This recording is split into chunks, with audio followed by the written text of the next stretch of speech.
Carmen, El corazón imprudente. Una novela como esta tiene que tener un detonante interesante, ¿no? Algo que sirva de punto de partida. Bueno, pues en realidad todas las novelas tienen algo, una chispa, ¿no? Que las hace nacer, ¿no? Y en este caso fue lo que les pasa a Tina y a José Manuel, que a mí me pasaba, el médico de mi madre me llamaba por teléfono para que yo todas las semanas le diese la relación del azúcar. Mi madre tenía un poquito de deterioro cognitivo y bueno, el médico me llamaba a mí y era una llamada que yo recibía todas las semanas, y una de las veces que me llamó me preguntó cómo estaba y yo no estaba bien y me puse a llorar, ¿no? Y me puse a llorar amargamente. El hombre me hizo el aguante ahí de hasta que se me pasó.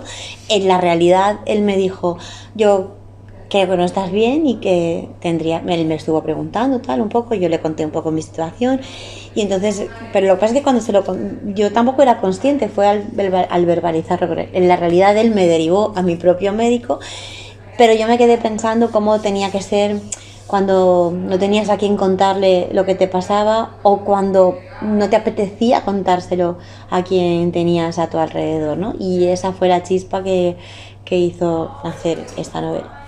Es que se tratan temas tan interesantes que digo, lo mismo, el detonante también, toda novela tiene un punto de partida, pero digo, tenía curiosidad, ¿no? Porque quizás la historia es tan bonita, tan dramática, a su vez que hay más curiosidad por saber. Pero fíjate que en realidad, o sea, nada de lo que pasa en esta novela, todo es ficción, pero todo es verdad. Quiero decir, tú sales a la calle y en esta plaza te encuentras a 7 personas que pueden ser personajes de esta novela, ¿no? Porque lo que sí que es verdad es que con esa chispa que hace prender la llama, esta es la primera novela que yo me he detenido a pensar qué quería contar y cómo, porque yo sabía que iba a tardar en publicarla, que iba a tener mucho tiempo. Yo, bueno, por mi situación laboral en ese momento, yo tenía un cargo político y yo no quería mezclar ese momento con el momento de escritora, ¿no? No de escritora de escribir, sino de publicar, ¿no? Entonces yo dije, a ver, párate un momento. A mí esta es la primera novela que no me ha atropellado. ¿Sabes? A mí todas mis otras novelas me han atropellado. He tenido un chispazo, me he puesto a escribir y pim, pim, una cosa ha llevado a la otra, ¿sabes? Se han ido enganchando. He sido escritora de brújula, que dicen, ¿no? Siempre. Y el resto me ha atropellado, pero esta no. Esta yo dije, no me vas a atropellar, espérate, has venido, gracias, pero te quiero escribir bien, ¿no?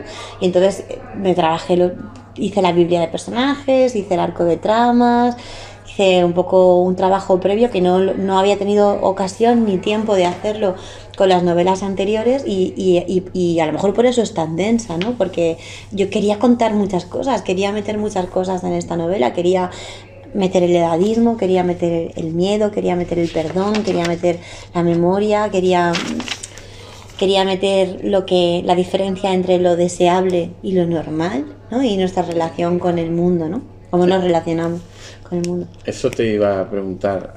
Hay muchísimos temas dentro de la novela. Si tuvieras que destacar un sentimiento o un tema, ¿cuál sería, no? Yo tengo varios, ¿no? Pero quizás el de las segundas oportunidades, ¿no? Claro.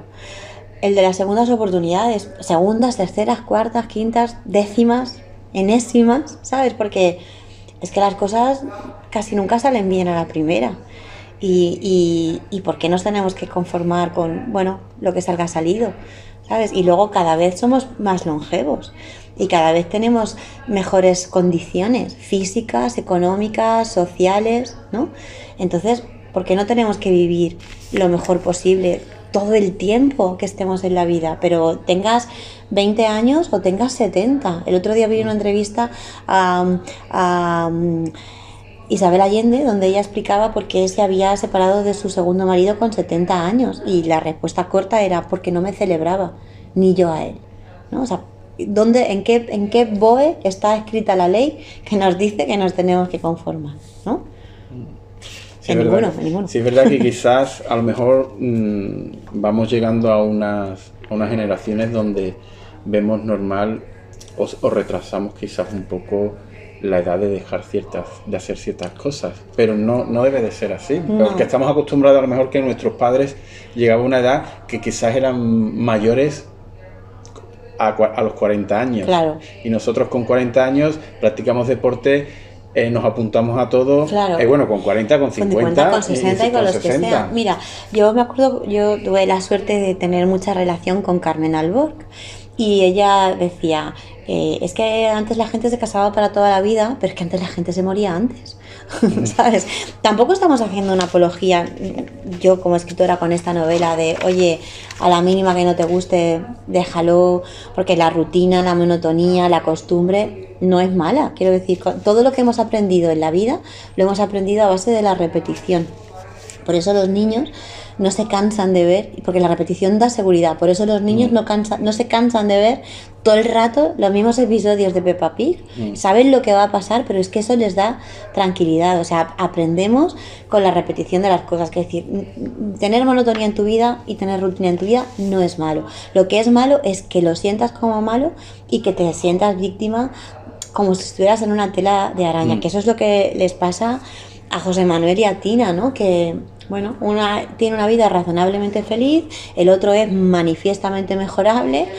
Los que están a su alrededor, Ángel, que bueno, es el marido de Tina, qué hombre más leal, qué encantador, qué simpático, sí, pero es que nunca ha tenido oportunidad de ser malo. Incluso sus bondades no las ha dado generosamente, gratuitamente. Todo lo que él hace, lo hace pues un poco por lo que lo hacemos todos, todo, para que nos quieran y para que las personas se mantengan a nuestro lado, ¿no? Victoria es una persona, un personaje antipático, arisco, pero al final es una persona que sufre, y como tantas personas que nos cruzamos con ellas por la calle y que son eso, que tienen una cara de culo, que no hay quien que les dices buenos días y parece que te vayan a pegar un bofetón, es que seguramente les pasa algo, ¿sabes? Vivimos muy en nuestro, ¿no? en nuestro crisol, ¿sabes? Vivimos como rodeados de nuestro pequeño mundo y de todo lo que se queda afuera damos por hecho que es de tal o cual manera y no, que es otro tema de la novela. Es como que también lo destacaría, ¿no? Cómo juzgamos a los demás, cómo juzgamos severamente a los demás y a nosotros mismos. A los demás porque no los conocemos y a nosotros mismos porque no nos queremos conocer. Aprovecho que hablas de los protagonistas para preguntarte, para conocer a tus protagonistas, ¿hay que saber de dónde vienen? Sí, porque no nos explicamos sin saber de dónde venimos nosotros mismos y lo que hemos heredado, porque no solo hemos heredado el color de pelo o el color de ojos, también hemos heredado pensar que es tarde para ciertas cosas, sentir la culpa. Cada vez que abrimos los ojos, ¡boom!, nos viene la culpa detrás. Eso también lo hemos heredado de nuestros padres, de nuestros abuelos y de la repetición de nuestros comportamientos continuamente dándole vueltas a eso, ¿no? La novela hacia el presente de los protagonistas es muy corto, tiene 2 o 3 semanas. Lo que tiene es el pasado, o sea, la novela tiene mucho pasado porque es eso lo que explica sus acciones y sus inacciones también, ¿no? ¿Y tú temes que a Tina y a José Manuel, que son tus protagonistas, se les juzgue? Hombre, es que están ahí para ser juzgados. Quiero decir, yo les he hecho un paquete, les he puesto un lazo y se lo he dado a los lectores para que les juzguen y quiero que les juzguen y creo que sería un halago muy grande y una crítica muy positiva para mí que me hablasen de la empatía que han generado, de la empatía y de la antipatía que han generado los personajes de esta novela, ¿no? Porque a mí lo que más me gustaría es que todo ese juicio que tú como lector has hecho de José Manuel, de Tina, de todos los personajes, cuando acabas la novela, que te lo hagas a ti mismo, que en la contraportada, en lugar de una contraportada, hubiera un espejo que te devolviese tu imagen y todo el juicio que tú has hecho a los personajes, si te ha nacido hacerlo, te lo hicieras a ti mismo.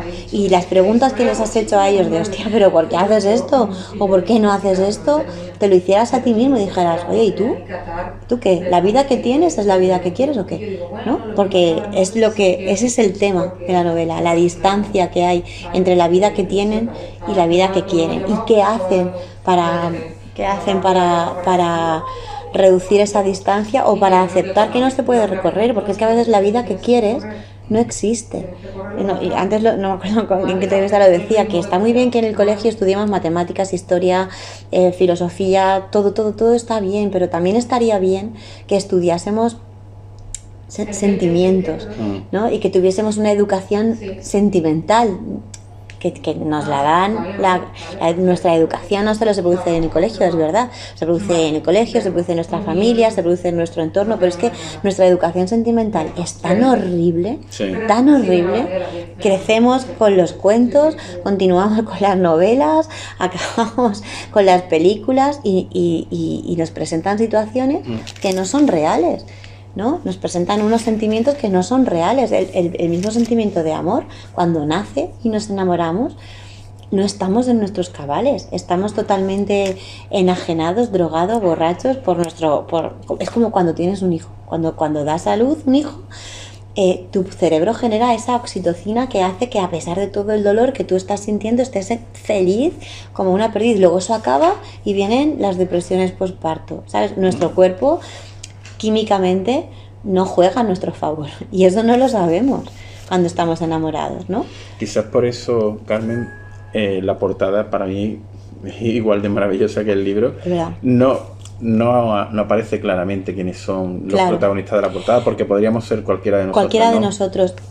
La portada es un regalo que me ha hecho Paco Roca, que es un ilustrador premio nacional que tenemos en Valencia, y reproduce un momento de la escena, de la novela, pero reproduce todo el espíritu de la novela. Es que son dos desconocidos, que podemos ser cualquiera de nosotros, pero es que cuando nos enamoramos de alguien, nos enamoramos de un desconocido, aunque sea nuestro mejor amigo, que de repente, parece que siento algo por esta persona, lo conocemos como amigo, no como lo demás. Y cuando estamos enamorados, nos da igual cómo sea la otra persona, porque es como nosotros queremos que sea. Por eso pensamos que podemos cambiar. No se parece exactamente a como yo pensaba, pero ya cambiará. No, las personas no cambiamos mucho. La portada es una maravilla. ¿Y has sentido, Carmen, empatía más por alguno que por otro?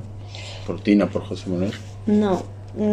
Es que para mí hay un momento en el que dejan de ser personajes y son personas, que me da la sensación, porque es que como los he cogido de la calle, me da la sensación de que me los voy a poder encontrar por la calle.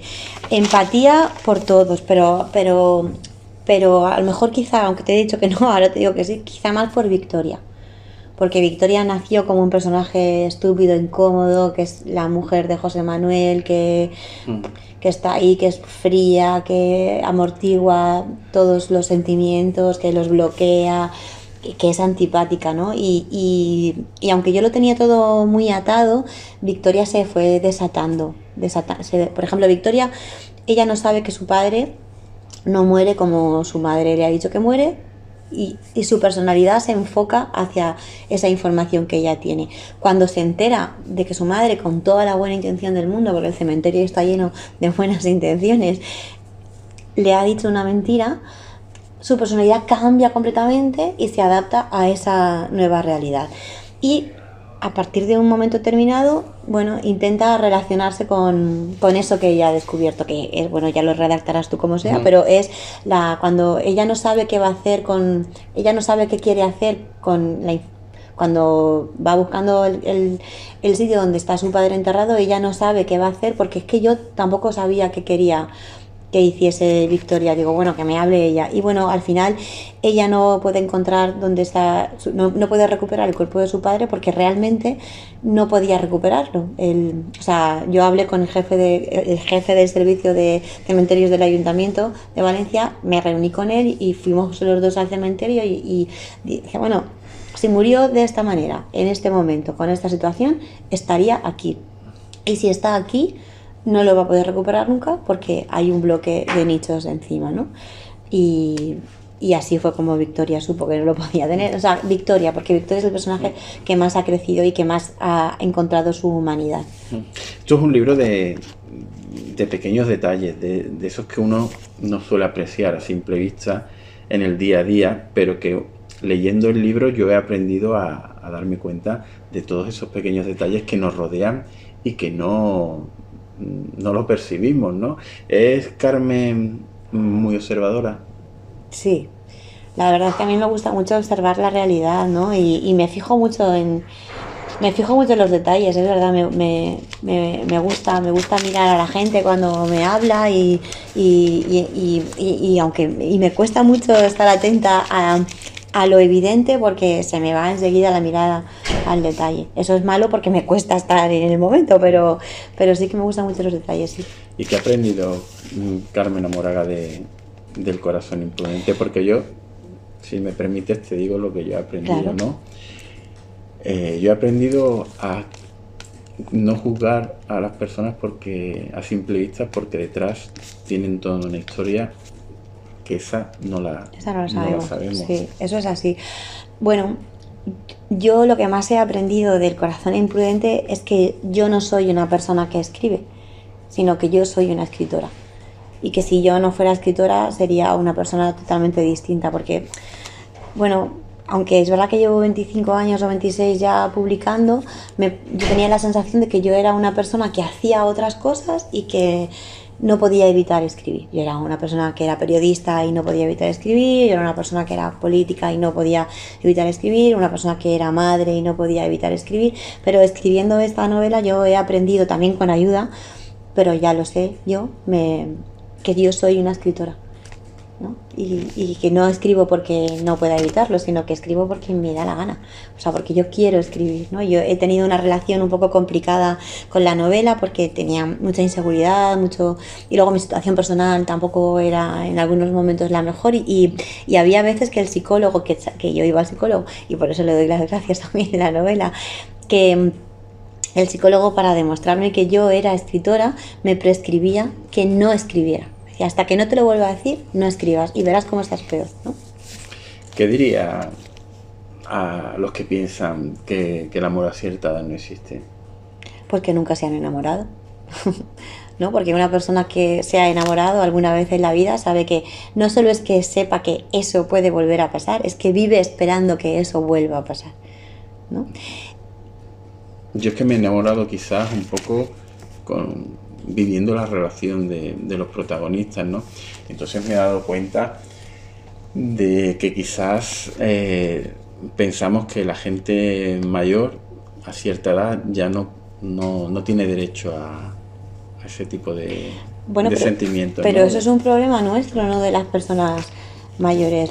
Pero este es un tema que tiene que ver mucho pues con algo que afortunadamente ahora está encima de la mesa y se le ha puesto un nombre. Parece que hasta que no nombras algo no existe, pues eso ya está nombrado. Ahora se llama edadismo y se habla del edadismo cada vez con más asiduidad, por suerte, ¿no? Y las personas mayores, y yo por eso quería que las personas protagonistas fueran mayores, porque esta historia le puede pasar a cualquier persona a cualquier edad, pero yo quería que les pasase a los 57 y a los 63 concretamente, al borde de la jubilación, recién llegado de un problema personal, en el caso de José Manuel, con una vida aparentemente perfecta, pero a esa edad, ¿no? Porque parece que las personas de esa edad en la realidad y en la ficción también, porque la ficción, yo creo que la ficción mejora la realidad porque la explica y todo tiene que tener un porqué. Eso es una cosa que también dice un personaje de la novela, pero la ficción al final reproduce la realidad, ¿no?